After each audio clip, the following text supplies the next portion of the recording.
Morning students, hello. मैं जो आपका सेकंड यूनिट है वो आपको करवा रही थी, जिसमें आपका पॉपुलेशन वाला टॉपिक है।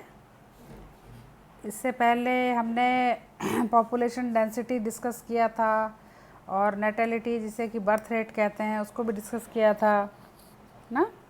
और मैंने आपको असाइनमेंट भी दिया था पॉपुलेशन डेंसिटी का। तो काफ़ी सारे बच्चों ने मेरे को मेल पे असाइनमेंट बना के भेजा है। It's very good.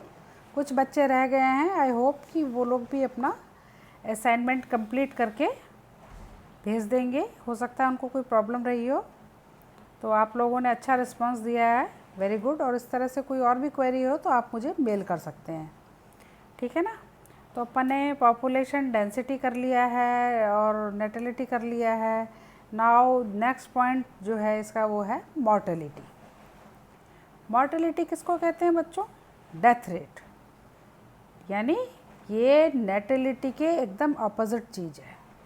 जिस बिंदुओं पे हमने उसको डिस्कस किया था नेटेलिटी पे, उससे सेम वे में बहुत कुछ इसको अपन मॉर्टेलिटी को करेंगे। तो मॉर्टेलिटी कहते किसको है? डेथ रेट यानी मृत्यु दर। यानी गिवन टाइम पीरियड में एक पर्टिकुलर पॉपुलेशन में या पर्टिकुलर स्पीसीज़ में कितना पॉपुलेशन का लॉस होता है, दैट इज़ मॉर्टेलिटी। ओके। मतलब देखो, नेचर में अगर सब कुछ अच्छा रहे, एकदम आइडियल कंडीशन हो, तब भी मॉर्टेलिटी तो होगी, क्योंकि जो ओल्ड एज पॉपुलेशन है वो डाई होंगे, है ना, उनकी डेथ होगी, तो वो कांस्टेंट रहेगा इन आइडियल कंडीशन। और कुछ स्पेसिफिक कंडीशंस होगी, जैसे कि जो अपने इसके जो नेचर के हजार्ड्स होते हैं, मान लो बाढ़ आ गई, तूफान आ गया, इस तरह का कुछ होता है, अर्थक्वेक होता है, एक्सीडेंट्स होते हैं, तो वो फिर स्पेसिफिक मॉर्टेलिटी होगी, ठीक है। तो मॉर्टेलिटी को अपन कैसे एक्सप्रेस करेंगे? Mortality is the population decline factor thus in terms of its effect on the group is antithetic to natality। यानी जो mortality है वो natality की एकदम antithetic है। As natality can be expressed as the rate of gain or birth of individuals in limit time, same way mortality can be expressed as a loss of individuals in unit time।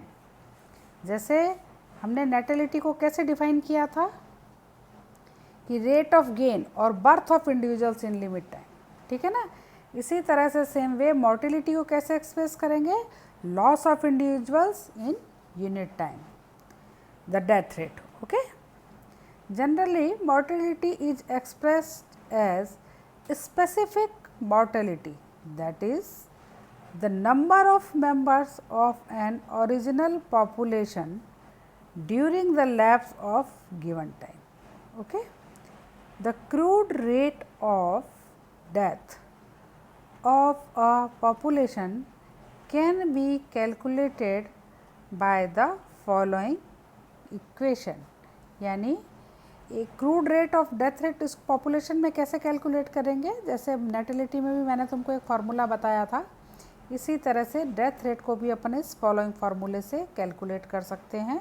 That is death rate D equal to number of deaths oblique unit time upon average population, यानी number of death per unit time in a average population. इस फार्मूले से हम death rate को calculate कर सकते हैं।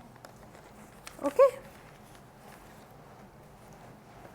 Now further, जो mortality may be of two types, अपन इसको दो तरह से देख सकते हैं मॉर्टेलिटी को।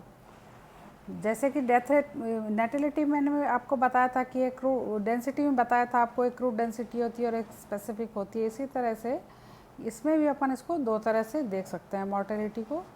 Number one is minimum mortality, that is also called specific or potential mortality. It represents the theoretical minimum loss under ideal or non-limiting conditions. It is constant for a population. यानी सब कुछ अच्छा रहे, एक ideal condition हो, तो उसमें जो डेथ रेट होगी उसको अपन मिनिमम मॉर्टेलिटी कहेंगे. Thus even under the best conditions, individuals would die of old age, determined by these physiological longevity. यानी मिनिमम मॉर्टेलिटी क्या होगा कि सब कुछ कंडीशंस आइडियल रहने पर भी इसमें जो ओल्ड एज पॉपुलेशन है वो टाइम पीरियड के दौरान वो ख़त्म होगी. इसको अपन मॉर्टेलिटी रेट कह सकते हैं. नेक्स्ट जो दूसरे तरह की मॉर्टेलिटी रेट है, that is ecological realised mortality. It is the actual loss of individuals under a given environmental conditions. It is like ecological natality, not constant and varies with population and environmental conditions. ठीक है, ये जो ecological या realise mortality होगी वो particular given environmental condition में होगी, है ना. जैसे कि इकोलॉजिकल नेटेलिटी थी और ये कांस्टेंट नहीं होगी और ये हर पॉपुलेशन के साथ वेरी करेगी, हर एनवायरमेंटल कंडीशन के साथ वेरी करेगी. ये कि मतलब अगर एनवायरमेंट कंडीशन अच्छा है और या फिर कोई नेचुरल हज़ार्ड है तो हो सकता है एक पर्टिकुलर स्पीशीज़ को ज़्यादा नुकसान हो, दूसरे को कम नुकसान हो. ठीक है ना. तो इन चीज़ों पर ये इकोलॉजिकल मॉर्टेलिटी डिपेंड करेगी. तो जैसे अपन ने नेटेलिटी देखा था, नेटेलिटी का भी रिलेशन क्या था, पॉपुलेशन डेंसिटी के साथ था. कि जब इसी तरह से मॉर्टेलिटी का रिलेशन भी पॉपुलेशन डेंसिटी के साथ होगा. जैसे कि अपन ने नेटेलिटी में पढ़ा था कि जब डेंसिटी बहुत हाई होगी तब भी नेटेलिटी कम होगी, है ना. और क्यों? क्योंकि उसमें दूसरे तरह के फाइट्स होंगे सेम रिक्वायरमेंट के कारण. और जब पॉपुलेशन डेंसिटी लो होगी तब भी नेटेलिटी लो होगी, क्योंकि मेल फीमेल की मेंटिंग के चांसेस जो हैं वो कम हो जाएंगे. तो एक ऑप्टिमम डेंसिटी पर ही जो है नेटेलिटी सबसे सही होती है. इसी तरह से मॉर्टेलिटी का भी रिलेशन पॉपुलेशन डेंसिटी के साथ होता है. The rate of mortality is related with density like natality. Mortality is almost highest at very high density because the hazards of overcrowding and the greater likelihood of concentrated predation or spread of disease, but it is often quite high at very low density as well, because a number of individuals of a given species are often better able to survive during a period of stress than is a single individual. Okay, समझ में आया कि जब density बहुत high होगी तो ये जो मॉर्टेलिटी रेट भी हाई होगी. क्यों होगी हाई उसमें? क्योंकि हाजार्ड्स जो हैं जैसे ओवर क्राउडिंग का है, लाइक्लीहुड प्रिडेशन है, या अगर बहुत ज़्यादा पॉपुलेशन होगा तो कोई अगर डिजीज़ स्प्रेड करती है तो उसमें तेज़ी से स्प्रेड करेगी. ठीक है ना. तो जब डेंसिटी हाई होगा तब रेट ऑफ मॉर्टेलिटी हाई होगा. ठीक है ना. इसी तरह से जब पॉपुलेशन डेंसिटी लो होगी तब भी मॉर्टेलिटी रेट लो होगा. क्यों? क्योंकि number of individuals of a given species are often better able to survive during a period of stress than is a single individual. यानी मान लो कोई environmental stress के समय जो इस species का ग्रुप होगा वो better survive करेगा in comparison to single individuals के. जैसे for example heat generated by a cluster of bees is sufficient to allow survival of the cluster in temperature.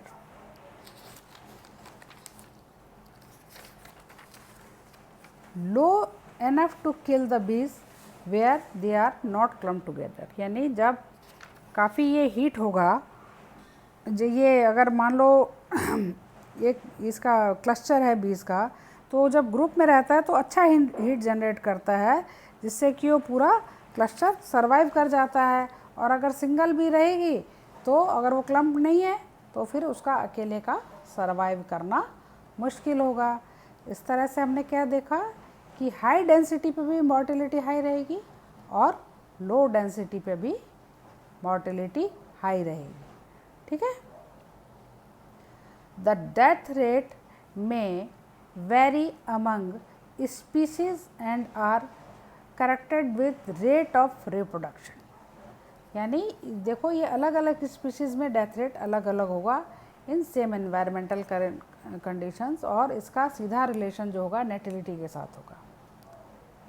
The death rate of a species is influenced by a number of factors such as destructions of nest eggs or young by storms, wind, floods, predators, accidents and desertion of parents।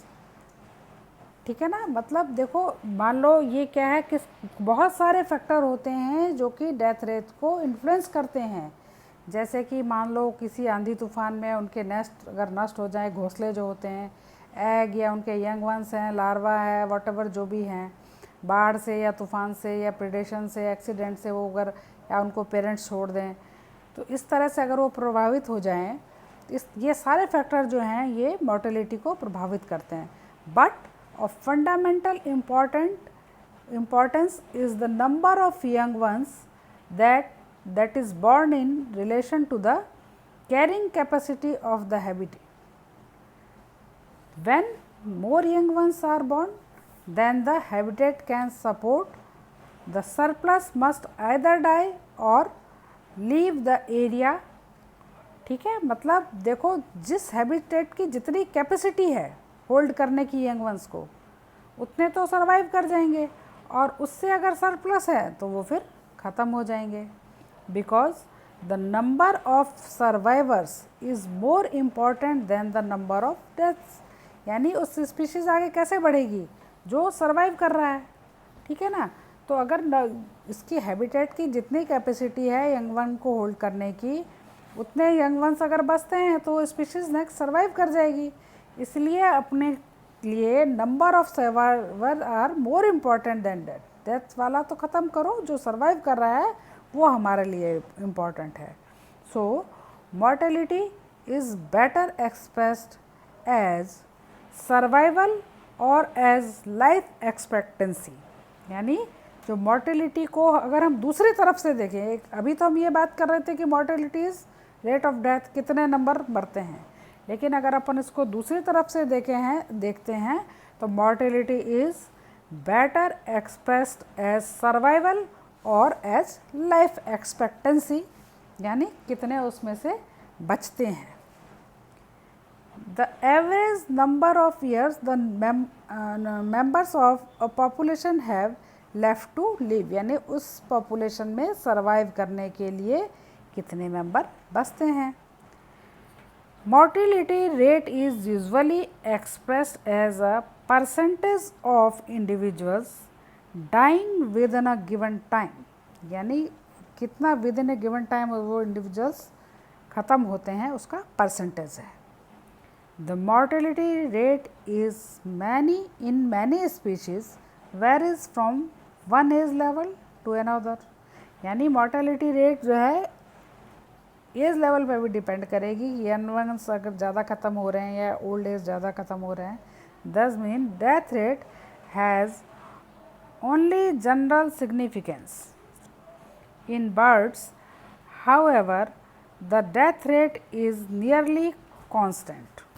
जैसे कि कुछ birds में देखा गया है कि इनका जो डेथ रेट होता है वो नियरली कांस्टेंट होता है।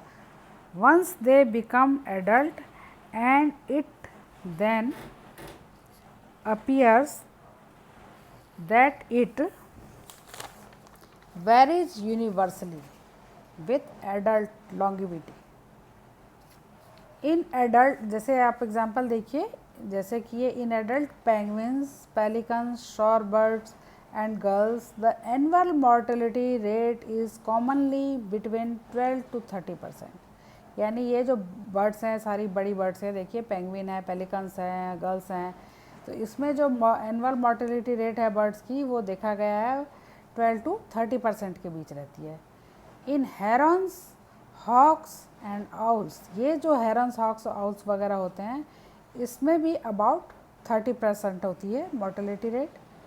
And in ducks, doves and song birds it is the highest 60 to 80%। तो ये जो छोटी बर्ड्स जैसे ये डक्स, डव्स वगैरह, सॉन्ग बर्ड्स होती है, इसमें मोर्टिलिटी रेट जो हाईएस्ट है वो 60 to 80% होती है। ठीक है, तो इस तरह से आपने देखा कि पॉपुलेशन में जिस तरह से नेटिलिटी इम्पॉर्टेंट है, इक्वली मोर्टिलिटी इम्पॉर्टेंट है, और वो भी अलग अलग फैक्टर्स के साथ एसोसिएट रहती है। ठीक है ना। और ये जो आपका, ये आपके शॉर्ट नोट में भी आता है लिखने में, या किसी बिग क्वेश्चन के साथ आपका हाफ पार्ट भी हो सकता है पॉपुलेशन के साथ। तो आपको इसको इसी हिसाब से तैयार करना है।